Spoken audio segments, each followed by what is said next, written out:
Hi, my name is Gibson, and I'm the co-owner and creator of the Personal Development School. This is your daily breakthrough video, and in this video, I'm going to talk to you a little bit about how to know if the fearful avoidant attachment style is ready for love. Okay, so I'll go through a few key strategies and ways to tell, and then a little bit about what to do. And so before I dive into the content, just a quick reminder, we are still supporting our community during these uncertain times. I know there's a lot of challenges sort of going on, and we're receiving lots of emails. So we have a 25% off sale for memberships where you can join in our 3 live webinars weekly, where you can ask your questions personally, get them answered. We have an amazing community. And we also have over 30 courses and close to 70 or 80 pre-recorded webinars on a whole bunch of different topics inside the school right now. So if you use the coupon code WITHYOU, all one word, then you will be able to get 25% off 3-month, 6-month, 12-month memberships or single course purchases. And if you need more assistance beyond that, you can reach out to my team at info@personaldevelopmentschool.com and share a little bit about your story and what's going on. I know there's some single parents out there right now really looking to dive into this stuff, and so we're really going to help out anybody that we can who needs some extra support during this time. So let's talk about this specifically. Okay, how can you know if a fearful avoidant is ready for love? Well, fearful avoidance, part of what acts as a barrier between them and love is basically stored subconscious trauma. And trauma doesn't have to be like a car accident or something that's really pointed and really specific. We can have a whole bunch of little traumas that take place over the course of life. It is traumatic, for example, to feel like you can't trust your caregivers when you're helpless and dependent on them in early childhood. And that's just the nature of the way things are. It is traumatic to be bullied. Basically, think of a trauma as being anything that you couldn't properly emotionally process. So instead, your subconscious mind just stored and then reorganized itself around. So, built in coping mechanisms and reprojects the same painful imprints, fearing that this thing could recur. And so the things, the fearful avoidant really tends to want love, tends to want connection because one side of them has positive associations to connection. But then there's a whole bunch of sort of confusion in there as a general rule, where this is why fearful avoidants are also sometimes referred to as disorganized attachment style, because they don't really get to build an attachment strategy. They have love and they feel connected to their caregivers sometimes, but there's a lot of unpredictability, and so they learn to become hypervigilant to protect themselves, and that's their strategy for attaching again. So what I will say about every single attachment style in this little series that you'll see is, number one, they're willing to work for it. And this will always be the number one, irrespective of your attachment style, it will be the single most important thing. If a fearful avoidant is willing to do the work, especially because something I've noticed, and somebody actually made a comment about this the other day, something I've noticed about fearful avoidance is that because they're so hypervigilant in their relationships to others, they can be very hypervigilant in relationship to themselves. And as long as they don't hurt themselves with that, as long as they don't overanalyze themselves to the point where they just ruminate and get frozen and have analysis paralysis, often fearful avoidants respond very well to subconscious work because they notice all the different things about themselves and they become hypervigilant in relationship to self. So that can be a really beautiful leverage point.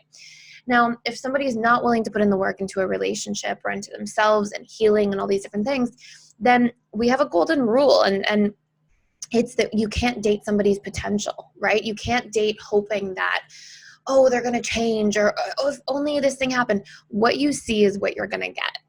And yes, people can change. And yes, there can be, random occurrences that happen when somebody's resisted change and all of a sudden they just start transforming. These things do happen. But if somebody's showing you right now that they're unwilling or they're not interested, you can't count on a possibility. You can't count, you have to say okay, I have to imagine 5 years from now, 10 years from now, 20 years from now, that this person doesn't change. Am I okay to be in this relationship? And it's a really important question to ask yourself, okay? So that's number one, the person's willing to work for it. Number two, fearful avoidance. This is one of the tools that's really necessary to heal fearful avoidant attachment style. They start questioning their own meaning they give to things. Fearful avoidants learn that hypervigilance, right? They learn to be like, oh my gosh, I noticed a change in microexpressions or body language or tone of voice or all these different little tiny nuanced things. But if somebody says to them, no, I was distant because I was feeling sad from today and I had a hard day at work, it wasn't about you in the relationship. Fearful avoidance will actually work to go, oh, okay, can you tell me more about that? And they'll try to learn and understand what's going on there. Instead of what the natural coping mechanism often is to put a story on something, give meaning to a change in pattern that they notice, and then sometimes punish you with it. And it's not punishing because they're trying to be like vindictive or spiteful, although that can happen in a different way sometimes too. But it's punishing, it seems more like a punishment than it's intended to be a punishment. They push you away because the subconscious mind does this. It goes, oh my gosh, I'm feeling pain. Okay, I'm feeling triggered. I feel a core wound come up of distrust. And you seem to be the source of that pain. And the brain is like an association making machine. So it goes, oh my gosh, you're the source. And now I need to push you away as a subconscious strategy to get as far away from the pain as possible. And so what often happens is that the fearful avoidant then pushes the person away when there might have been a misunderstanding. And don't get me wrong, fearful avoidants are excellent at catching changes in patterns, but sometimes the meaning they give to the change in pattern can be incorrect. And I know it can be so scary because the fearful avoidant goes, I don't want to question those things because what if I do trust and then I become unsafe?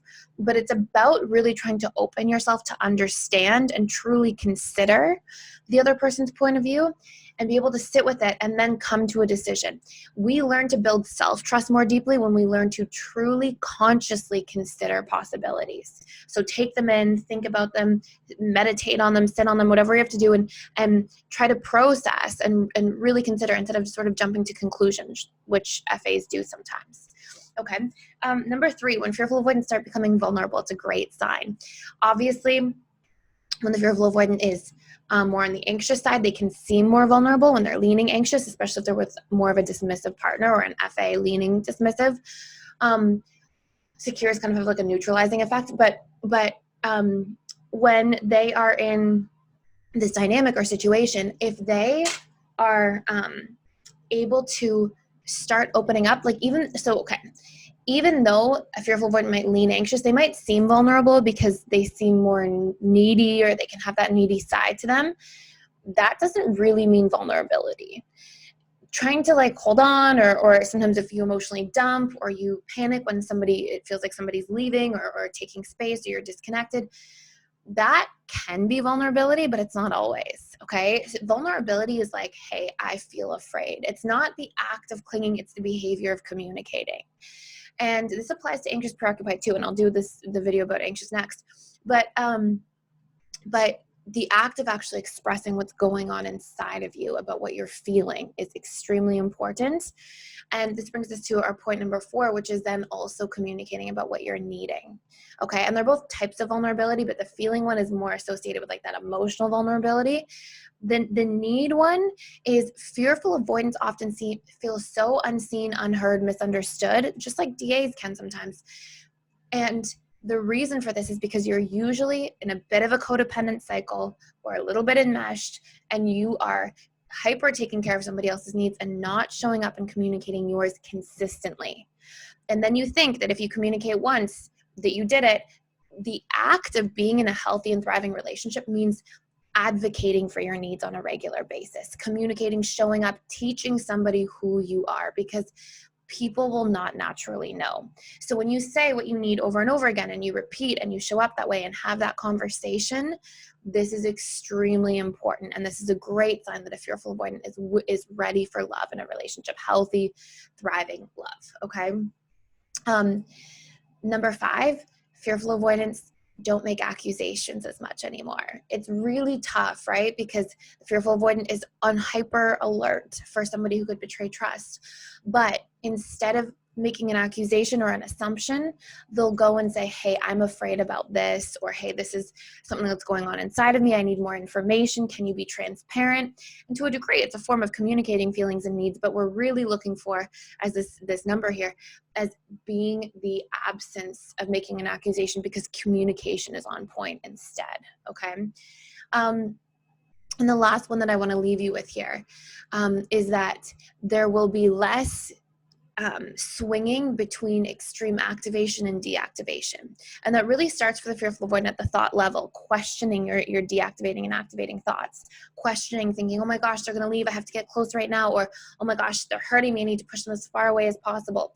And when you can question those thoughts and bring them into balance and be like, okay, they're hurting me. Do I really need to push them away, or do I need to have a conversation? Okay, there's distance in the relationship. Do I need to talk about it and bring it to our attention collectively? Or do I need to reach out and try to have sometimes manipulative strategies to bring them closer? And maybe I need to meet my own needs right now and hold space for distance in the relationship at times and recognize that there are natural ebbs and flows. And so when you can bring these things and sort of solidify them all together, this really creates a readiness for the fearful avoidant in love. And so I highly recommend, if you are the fearful avoidant watching this, that you go through here and see like, okay, which of those pieces tend to show up the least for me, and how can I work on them, and how can I show up for them? And we have amazing tools inside the school in like a tremendous amount of detail with 12, 15-page workbooks and exercises with every course and all these different things. But you can sit here and you can create some strategies for yourself. You can write some things out. I know I mentioned a bunch, like questioning your stories and communicating your needs and advocating, but you want to get really specific for how you can apply these things to your own life. So I hope this is helpful. Thank you so much for being here and watching. Please like, share, and subscribe if you're getting a lot of value out of this channel, and I will see you in the next video.